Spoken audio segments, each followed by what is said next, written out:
So coming to question number 29, this is a very short question. What is the role of interleukin 8 in ARDS? So whether it is neutrophil chemotaxis, endothelial activation, macrophage activation or eosinophil activation.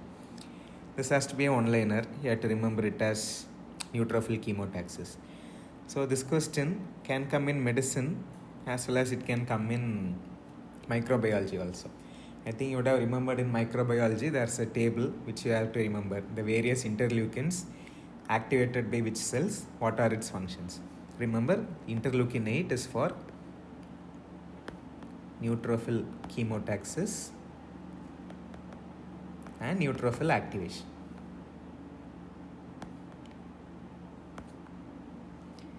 There are many interleukins. Try to remember every one of them if you can. Eosinophils, remember it is interleukin 5. Okay. Right. Since this question is about ARDS, I'll just discuss in short about ARDS, acute respiratory distress syndrome. Though this is a straightforward question, another question had come in 2024 from ARDS. It was like a clinical scenario. So what is the Berlin's criteria in ARDS state? 1. So we should have breathing difficulty within 1 week of a particular clinical insult.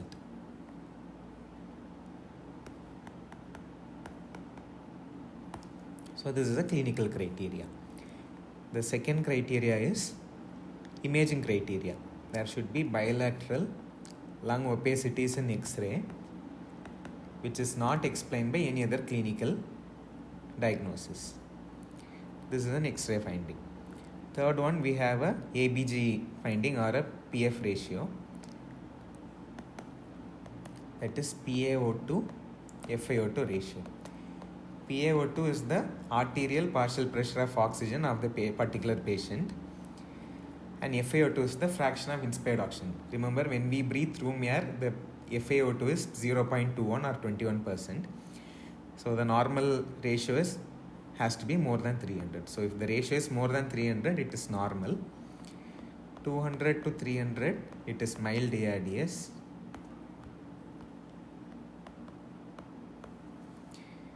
100 to 200, it is moderate ARDS.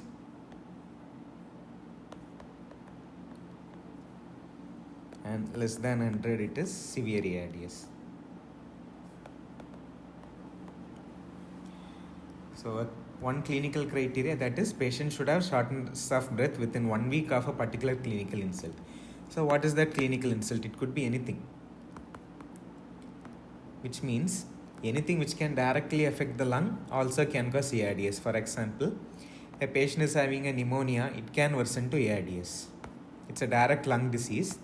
It can activate neutrophils or it can cause an inflammatory reaction and involve the entire, both the lungs.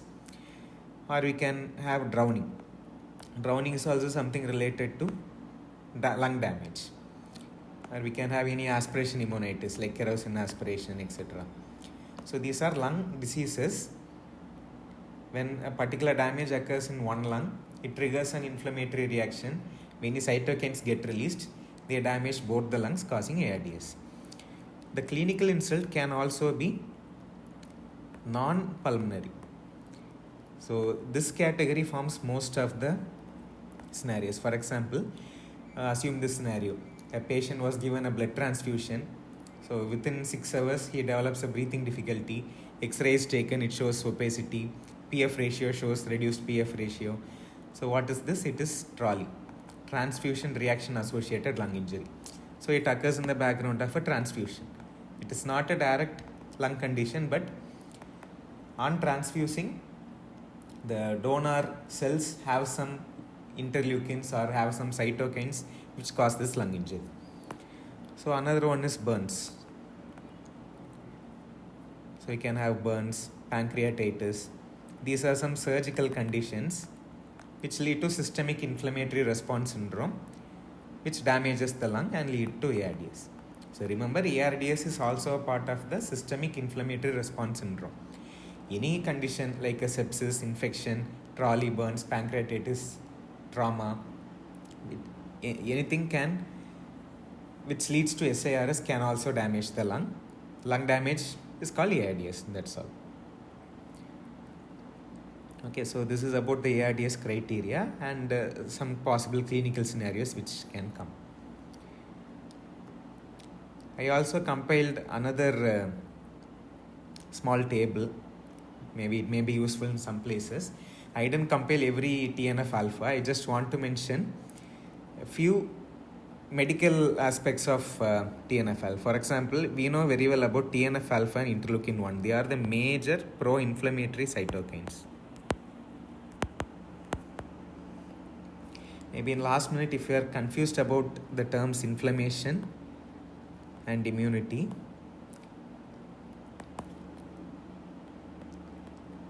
immunity is of two types, right? Non-specific immunity and specific immunity. Inflammation is one part of non-specific immunity. The natural defense systems, the neutrophils, macrophages, dendritic cells, all these have a non-specific immune response. Whatever agent, whatever damage comes to the body, these cells fight against that. And when these cells, the neutrophils, macrophages or dendritic cells get activated, they release some cytokines. Those cytokines stimulate either T cells or B cells. That is T lymphocytes or B lymphocytes.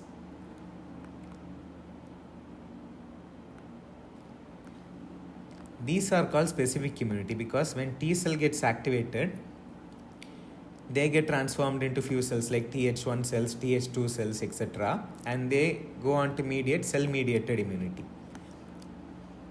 So T cell immunity is cell-mediated immunity. What do B cells do? They go on to produce something called as humoral immunity.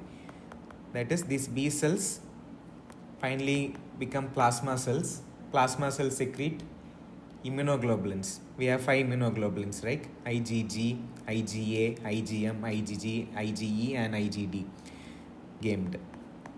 So these 5 immunoglobulins are secreted by the B cells and they mediate humoral immunity. So TNF alpha, interleukin 1, interleukin 6, these are some cytokines which mediate inflammation. They mediate non-specific immune response. Whereas coming here, interleukin 2, interleukin 4, interleukin 5, etc., they mediate specific immunity. For example, interleukin 2, interleukin 12, interleukin 17, 23, etc., these are cytokines which are needed for T cell activation or they are needed for cell-mediated immunity. So when you are reading some diseases will be dealt by cell-mediated immunity. Some diseases will be dealt by humoral immunity. For example, in dermatology, psoriasis or psoriatic arthritis is a disease which is mediated by, or the disease pathology is mediated by cell-mediated immunity. So which are the cytokines will be more in psoriasis or psoriatic arthritis? Interleukin 2, interleukin 12, 17 and 23. So we have to give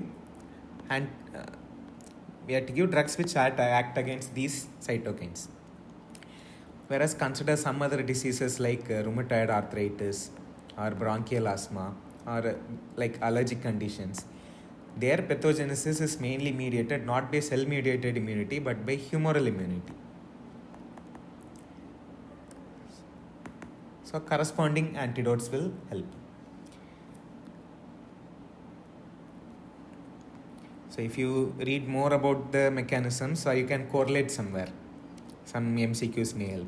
So TNF alpha, interleukin 1, interleukin 6 are non-specific, or they are a part of inflammation or innate immunity or non-specific immunity. Interleukin 4, interleukin 5, I told they are part of the humoral immunity. See 17, interleukin 23, they are part of the cell-mediated immunity. I mentioned some diseases also. Psoriasis is a disease mediated by cell-mediated immunity. Allergic conditions like urticaria, eczema, asthma, they are mediated by humoral immunity. Rheumatoid arthritis, this familial Mediterranean fever, gout, Crohn's disease, they have more inflammatory component. Okay. So TNF alpha inhibitors, example etanercept, infliximab, adalimumab, they are used in these diseases. Interleukin 1 mediates fever and inflammation. So antidote is anakinra and canakinumab. See the diseases where it comes, familial Mediterranean fever and gout. So this can be one important question. Remember, interleukin 4 antagonist is dupilumab. They are used in allergic conditions like chronic urticaria, asthma, mast cell diseases, etc. Interleukin 5, remember, they are activate against eosinophil. Interleukin 4 activates IgE. So we have benralizumab, mepolizumab, they are used in asthma. You would have heard about another monoclonal antibody in asthma, which is omalizumab. Omalizumab is a monoclonal antibody against IgE. Remember, IgE and eosinophils come together in asthma. So omalizumab is anti-IgE, benralizumab and mepolizumab are anti-interleukin 5. If you want more specifically, benralizumab acts against interleukin 5 receptor. Mepolizumab acts against interleukin 5 itself. So omalizumab, benralizumab, mepolizumab, these three are monoclonal antibodies used in asthma. They specifically act on IgE or interleukin 5. For interleukin 6, always remember tocilizumab. You would have remembered in COVID-19. Interleukin 17 antidote is secukinumab, and interleukin 12 and 23 antagonist are ustekinumab. Both are used in psoriasis. So just for a screenshot use.